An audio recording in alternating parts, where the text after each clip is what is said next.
today's movie is 365 Days, a Polish erotic romantic drama starring Michele Morrone and Anna Maria Sieklucka.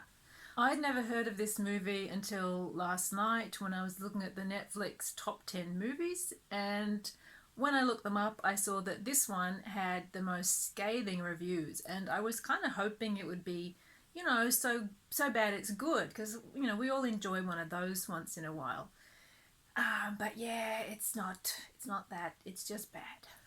Massimo is the handsome son of a wealthy mafia boss. He sees Polish executive Laura on the beach through binoculars for 2 seconds before his father is shot and killed and he is wounded in a mafia battle. 5 years later, and it just skips to 5 years later with nothing in between, Laura is holidaying in Italy for her birthday when she is kidnapped by Massimo, who tells her that he has been obsessed with her since he saw her for 2 seconds 5 years ago on the beach, and he has kidnapped her and is going to keep her prisoner for 365 days until she falls in love with him, because that's the way love works in this movie. 365 Days is a film that never rises above the level of a music video, or perhaps more accurately, above the level of an Instagram post, because that's actually what it's most like.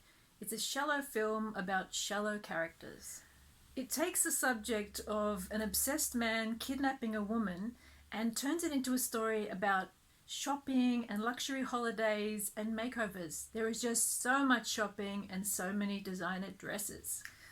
If this film was a person, I think it would be a 14-year-old Instagram influencer wannabe who is trying to impress you with pictures of designer dresses and Insta-worthy holiday destinations.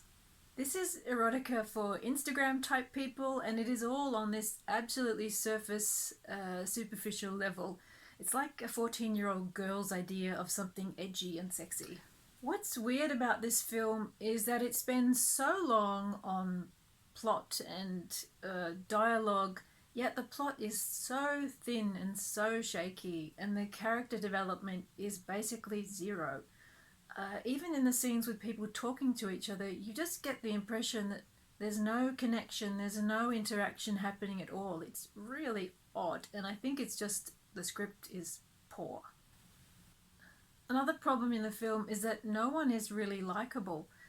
Massimo's kind of horrible, and he doesn't even seem to like Laura, this woman who he's decided he's destined to spend the rest of his life with after seeing her on the beach for 2 seconds. The character of Laura is equally problematic. At first, she's just kind of annoyed at being kidnapped for a year, but soon the shopping and holidays just take her mind off it, and Massimo's rich and handsome, so it's just fine and it's not really a problem anymore. Obviously, it is very problematic to suggest that kidnapping and Stockholm syndrome are romantic and that sexual assault is ever okay. The film starts off with this misogynistic tone, and it just never gets beyond that. It never develops things or never addresses these massive problems.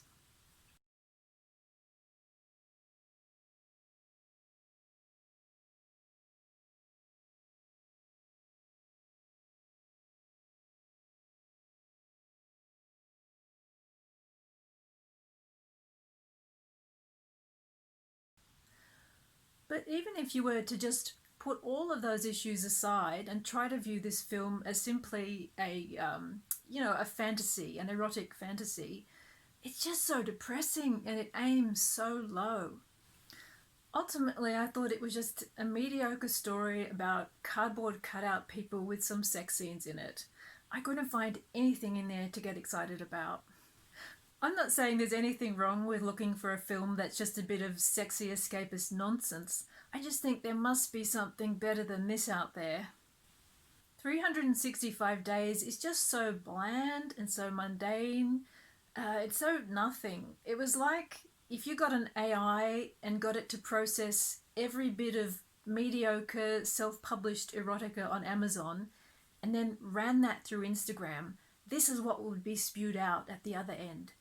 It's like erotica for social influencer wannabes. It's sort of nouveau riche erotica, where you know, the designer clothes and luxury cars are fetishized as much as any of the sexual aspects of the story. Clearly, I'm not the intended audience for this film, and clearly also it does have a big audience because it is somehow very popular. And while I was looking at reviews, I saw as many glowing, you know, rave reviews as I did scathing ones. So I guess it's all a matter of taste. If this sounds like your bag, you know, that's great, enjoy. But I have to say, it was really not my cup of tea. Thank you so much for watching, and hopefully I will see you next time with a better movie. I'll see you then. Bye. It's just bad.